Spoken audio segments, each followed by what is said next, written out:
Hola compañeros, muy buenas tardes, sean bienvenidos al video tutorial de la unidad número 3 de la materia de estadística diferencial e inferencial. Ahora vamos a platicar acerca de lo que vendría a ser el análisis de regresión. Prácticamente un análisis de regresión es la mezcla de diferentes técnicas estadísticas, las cuales nos van a servir para estudiar la relación que tienen dos variables. Dentro de este análisis lo que más nos interesa es saber la asociación entre las dos variables, si hay una asociación o no, y también la fuerza de la asociación, es decir, qué tan fuerte es esa relación entre la variable independiente X y la variable dependiente Y. El diagrama de dispersión. Como les platiqué hace unos momentos, dentro del análisis de la regresión se ocupan dos tipos de variables, la variable independiente X, la variable independiente X y la variable dependiente Y. Como pueden ver, las podemos ver aquí mostradas. Tenemos aquí la variable X, que sería la variable independiente, ese marcador ya no pinta, y la variable dependiente Y. Bueno, como ustedes pueden ver, aquí tenemos una gran nube de puntos, las cuales van a representar los diferentes puntos los diferentes datos que nosotros obtendremos al realizar nuestro caso de estudio. Si ustedes se dan cuenta, en algunos casos de estudio, vamos a poner un caso hipotético que en algún caso de estudio, X sería el número de productos que tú compras en una tienda y Y sería el precio total de los productos que tú compras. Entonces podríamos decir que, por ejemplo, tenemos aquí, fueron 2 productos por 7 pesos, una suposición así. Entonces sería nuestro dato número 1. Entonces, lo que vamos a hacer sería utilizar las coordenadas. Todos sabemos a este punto cómo utilizar las coordenadas. Entonces, nuestra primera coordenada sería 2,7. Bueno, suponiendo que aquí hay un punto, ¿no? Bueno, ahora, habiendo explicado esto, podemos entender que estos 9 puntos serían los diferentes datos que tú recolectas. Por ejemplo, en este caso, de cuánto va a ser el costo de cuántos productos tú vas a tener. Por ejemplo, este podría ser 3,8, este podría ser 4,9, no, caso hipotético.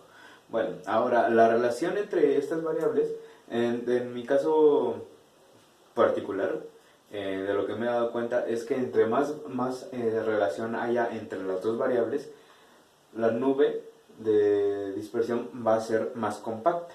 Por lo tanto, no va a haber un punto deslizado hasta por acá o otro punto hasta por allá, muy dispersos, vaya.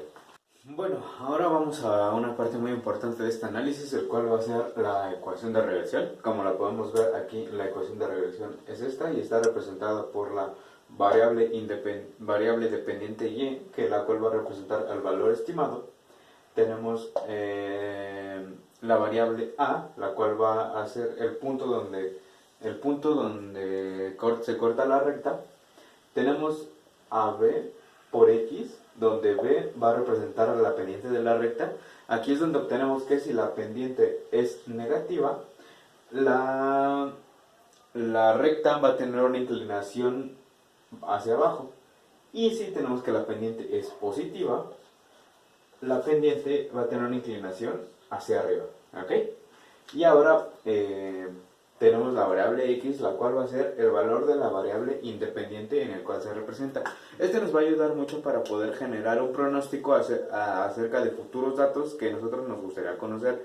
En ese caso, solamente tendríamos que desarrollar nuestra tabla completa del estudio y sustituir el valor de A, sustituir el valor de B y sustituir el valor de X, que será el número del futuro dato que nosotros querramos obtener. A continuación les mostraremos las formas de obtener A y de obtener B. Bueno, aquí tenemos las dos fórmulas que utilizaremos para obtener lo que vendría a ser A y lo que vendría a ser B. Como podemos ver, bueno, un consejo que yo les daría primeramente sería que primero fueran a calcular B, porque para poder calcular A primero tenemos que conocer el valor de B. Entonces vamos a empezar primero con cómo obtenemos B. B la vamos a obtener haciendo la operación del número de datos por la sumatoria de las variables x y y multiplicadas menos la multiplicación de la sumatoria de la variable x por la sumatoria de la variable y. Todo esto lo vamos a dividir entre el número de datos que va a multiplicar al número de datos, al número de la variable x al cuadrado, menos el número de datos multiplicando a la sumatoria de x, pero esta va a ser elevada al cuadrado. Ahora, para poder obtener a, lo que vamos a hacer será una división de la sumatoria de la variable y menos b, que obtendremos con anterioridad, multiplicado a la sumatoria de la variable x. Todo eso va a ser dividido entre el número de datos. Ahora, ustedes pueden ver otras dos fórmulas. Estas otras dos fórmulas las vamos a ocupar cuando requeramos utilizar el método codificado. ¿Y por qué son diferentes las fórmulas? Básicamente nos va a dar el mismo resultado, pero hay una cuestión que cuando nosotros utilizamos el método codificado, nosotros debemos hacer que la sumatoria de la variable x sea 0. Por lo tanto, cuando nosotros utilizamos el método codificado, esta desaparece porque la sumatoria de x es 0. Entonces desaparece. Aquí igual pasa lo mismo, la sumatoria de x es 0. Entonces, si multiplicamos 0 por cualquier dato que nos dé la sumatoria de la variable y, esto va a ser 0. Y acá abajo va a ser lo mismo, va a ser 0. Entonces, si nosotros quitamos esto, nos vamos a quedar solamente con esta pequeña parte de las fórmulas, ¿ok? Aquí, si les surge como la duda, ¿por qué aquí ya no aparece n? Porque se elimina, básicamente. Porque si dividimos el número de datos entre el número de datos, eso nos daría 1. Entonces, si multiplicamos, por ejemplo, que aquí nos saliera 100, si 100 lo multiplicamos por 1, nos va a salir 1. No importa qué otro número sea, siempre va a salir 1. Entonces, por eso también se elimina. Y en esta parte de la fórmula es innecesario volver a ponerlo. ¿Ok? Bueno, compañeros, ahora vamos a hablar sobre un tema muy importante, el cual sería el índice de correlación. Bueno, la fórmula para poder calcular el índice de correlación lo vamos a utilizar prácticamente una vez nosotros tengamos terminada toda nuestra columna, que a continuación les enseñaré una estructura en la que yo ocupo en lo personal para poder primero desarrollar los datos, desarrollar las operaciones, obtener todos los datos concretos para posteriormente poder obtener todos los índices necesarios para poder obtener un buen análisis de regresión, ¿ok? Bueno, la fórmula para obtener el índice de correlación va a constar de una división donde en el numerador vamos a hacer la siguiente operación. Vamos a multiplicar el número de datos por la sumatoria de la multiplicación de XY, esto menos la sumatoria de X que va a multiplicar a la sumatoria de Y. Ahora, en la parte del denominador vamos a utilizar la raíz cuadrada de las siguientes operaciones. Vamos a utilizar el número de datos que va a multiplicar a la sumatoria de X al cuadrado, ojo, diferenciar de la sumatoria de X y la sumatoria de X al cuadrado, ¿ok? Ahora, menos la sumatoria de X, pero esta sumatoria de X la vamos a elevar al cuadrado. Tengas en cuenta que va a ser muy diferente la sumatoria de X elevada al cuadrado que la sumatoria de X al cuadrado. ¿Ok? Siento que se entendió un poquito. Vamos a ver. Y ahora, todo esto lo vamos a multiplicar por el mismo proceso, pero ahora vamos a sustituir la variable y.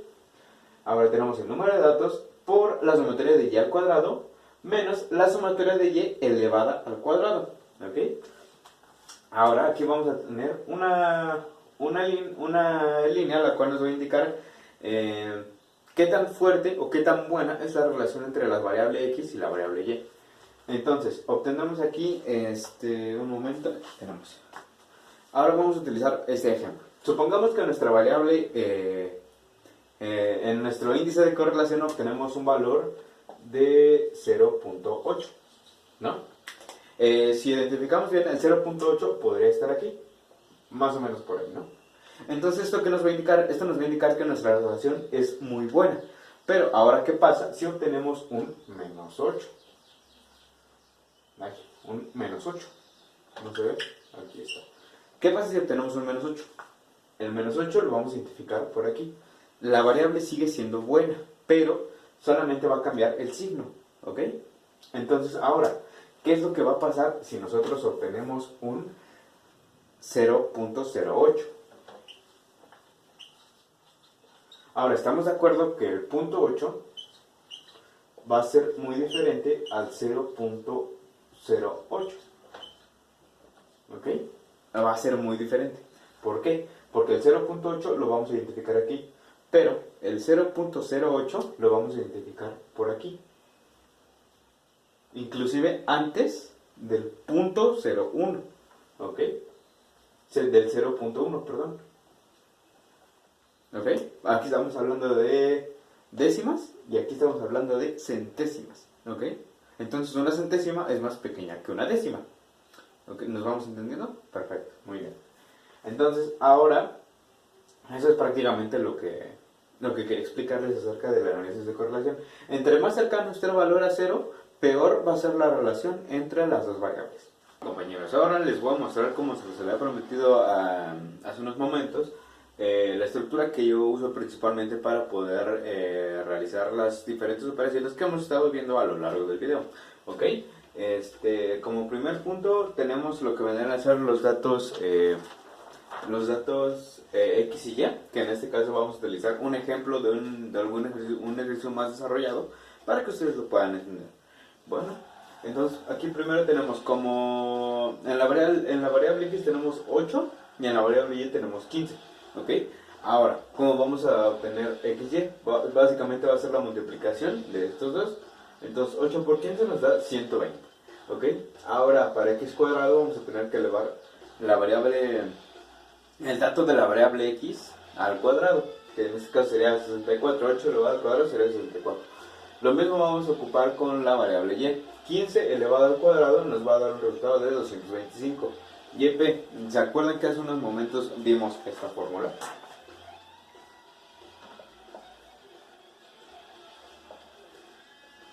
Bueno, pues entonces en esta columna nosotros lo que vamos a hacer va a ser calcular las diferentes probabilidades que se podrían generar en la variable Y. Si se dan cuenta, son muy similares. Por ejemplo, aquí tenemos 15.31, está cercano a 15. Y aquí tenemos 18.62, que está cercano a 19. Por lo general, es como una forma para comprobarlo, pero no tiene mucha relevancia dentro del ejercicio, ¿ok? Y como último vamos a tener la columna de la media, que como vamos a obtener la media lo vamos a obtener haciendo la sumatoria de las Y sobre el número de datos, ¿ok? La sumatoria de Y sería sumando todos los datos que nos den en esta columna, ¿ok? En este caso hipotético sería 26 porque lo retomamos de un ejercicio que ya habíamos elaborado con anterioridad, pero para no llenar todo el pizarrón, para efectos más prácticos, nada más puse los primeros dos datos para que nos podamos entender un poquito más, ¿ok? Entonces, esa es la fórmula con la que podemos utilizar para calcular la media que más adelante nos va a ayudar. Si se recuerdan, la podemos ocupar aquí cuando utilizamos la técnica del método codificado para poder obtener un análisis de regresión. Ahora, hace unos momentos vimos dos pequeñas partes de las fracciones que podrían llegar a confundir a las personas, ¿ok? No sé si recuerdan que vimos que era x cuadrada y también vimos que era la sumatoria de x al cuadrado, ¿ok? Entonces, ¿de dónde se obtienen estas? Si se dan cuenta, la sumatoria de x al cuadrado va a ser esta, pero esta en especial la vamos a obtener de aquí. Supongamos que aquí nada más tenemos estos dos datos, tenemos 8 y 7, el resultado es 15, ¿no? Entonces tenemos que la sumatoria de x sería 15. Bueno, aquí lo vamos a poner un poquito más abajo, aquí. Sumatoria de x es igual a 15. Ok, entonces lo que vamos a hacer en esa parte, vamos a elevar 15 al cuadrado.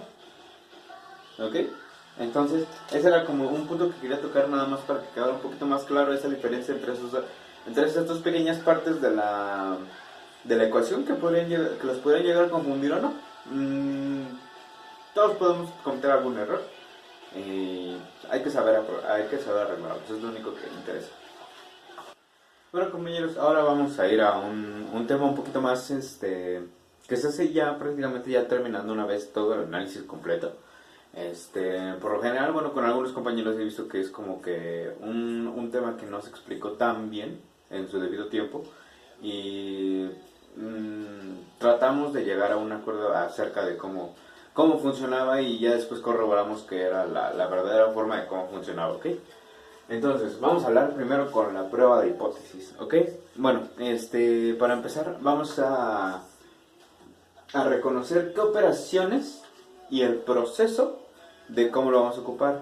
No voy a explicar, no voy a dar, bueno, voy a dar algunos datos, pero van a ser datos hipotéticos, para también no cerrarlos ustedes a que piensen que estos datos son a fuerzas, o sea, que ustedes mismos puedan analizar y puedan comprender en qué parte o de dónde se pueden obtener estos datos, ¿ok? Porque luego hay algunos casos donde en los ejemplos que se dan en alguna clase no son lo suficientemente concretos y no te explican específicamente de dónde salieron.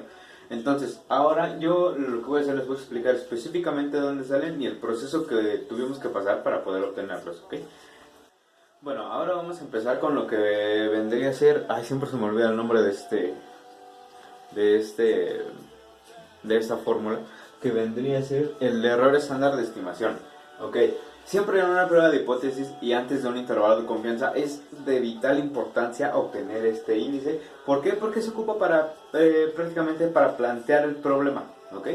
Entonces, ahora, ya todos sabemos que para una prueba de hipótesis vamos a requerir de una hipótesis nula y una hipótesis alterna. La hipótesis nula va a ser la que se plantea primeramente. Por ejemplo, se hace una hipótesis de que se va a llegar a 5 unidades vendidas, ¿no? En ese caso. Pero siempre la hipótesis alternativa le va a ser la que la va a contradecir, la que va a decir que, pero, ¿y si no llega? Hagan de cuenta, yo digo, ¿sí va a llegar? ¿O va a sobrepasar? Y la hipótesis alternativa va a ser la que la va a llevar la contraria. ¿Y si no llega? ¿Y si no hacemos más? ¿Ok? Entonces, ya supongo que ya todos sabemos, a este punto del semestre ya todos sabemos utilizar la prueba de hipótesis, ¿ok? Ahora, algo que también siento que a mis compañeros les va a... ¿cómo poder decirlo? Les va a generar un poco de conflicto el hecho de la significancia, ¿ok? La significancia va a ser qué tan importante se le va a hacer a la persona que plantea la hipótesis para poder obtener o que se acierta, ¿ok? Entonces, siempre la significancia siempre va a tener un valor muy pequeño, ¿no? No va a ser tanto como el intervalo de confianza, que siempre el intervalo va a llegar hasta el 96% o al 99% en alguno de los casos. En el caso de la significancia siempre va a ser un porcentaje menor al 10% por lo regular, pero se puede llegar a superar, pero no es muy recomendable, ¿ok? Entonces lo que yo les recomiendo es que siempre utilicen este nivel de significancia. Hay de dos, o se los plantean en el problema, que por lo general nunca pasa aquí, y lo tienen que plantear ustedes. Entonces lo que yo les recomendaría sería un porcentaje menor al 10%, ¿ok? Entonces ahora, obteniendo este nivel de significancia, lo que nosotros vamos a hacer va a ser, supongamos que tenemos un 5%, ¿ok? Usa un 5% de significancia. Entonces, si esto lo traducimos a números, reales, sería un 0.05%, ¿ok? Ahora, para una prueba de hipótesis siempre vamos a utilizar algún lado de las partes de la gráfica, ¿ok? Entonces, aquí, si tenemos que esto es igual al 0.5, entonces, si le quitamos este nivel de significancia, este 0.5 va a cambiar y se va a quedar como 45. Entonces, ¿en dónde nos va a servir ese 45? Ese 45 nosotros vamos a buscar en nuestra tabla de frecuencias, la cual se nos fue proporcionada en la unidad número 2 de este parcial, ¿ok? De este semestre. Entonces, lo que vamos a buscar va a ser la frecuencia que esté más cercana al punto 45, o también sería punto 4500, ¿no? Bueno, ahora que ya sabemos cómo se va a utilizar este 4500, lo vamos a buscar en nuestra tabla de frecuencias. Y ahí es donde vamos a ver en qué valor de z corresponde, ¿ok? Entonces, ahora tenemos que caería en el 1.64, ¿ok? Ya todos sabemos utilizar una tabla de frecuencias, entonces supongo que vería necesario el hecho de explicar cómo se utiliza, ¿ok? Entonces, ahora ves entendiendo este 1.64, este 1.64 va a representar z, ¿ok? Vamos a localizarlo por aquí. 1.64, este sería z, este punto de aquí sería nuestra z, ¿ok? Ahora, nosotros tenemos que calcular otra z, la cual va a determinar si la hipótesis se acepta o si la hipótesis se rechaza. Ahora, entonces, vamos a utilizar z.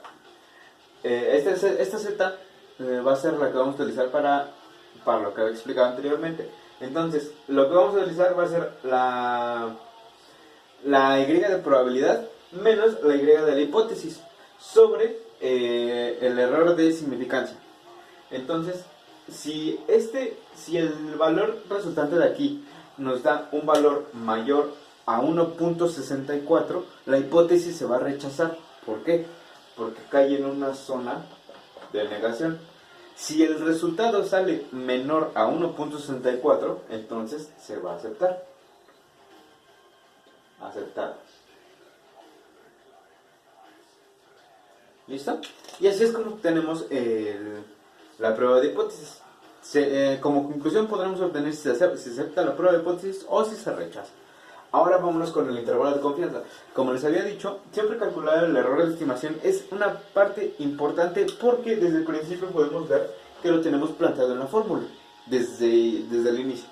Ahora, en el intervalo de confianza, como lo había comentado con la misma prueba de hipótesis, hay veces que los dan y hay veces en las que ustedes lo van a tener que determinar. Por lo general siempre se hace una prueba de hipótesis a más del 95%, entonces yo les recomendaría una prueba de hipótesis, disculpen, un intervalo de confianza a más del 95%. Eso es lo que yo les recomendaría, pues de 95, 96, 97, 98, menos el 100% porque ya sería mucha exageración, ni tampoco el 99%, ¿ok? Entonces, ahora lo que vamos a utilizar aquí va a ser, primero, vamos a utilizar el porcentaje de confianza. Una suposición de que nosotros tenemos el 96%, ¿no? Del porcentaje de confianza. Ese 96% va a equivaler a toda nuestra gráfica. Entonces, la mitad del 96%, la mitad del 96 sería 48. Entonces, esta parte de la gráfica sería 0.4800, ¿no? Entonces, ahora lo que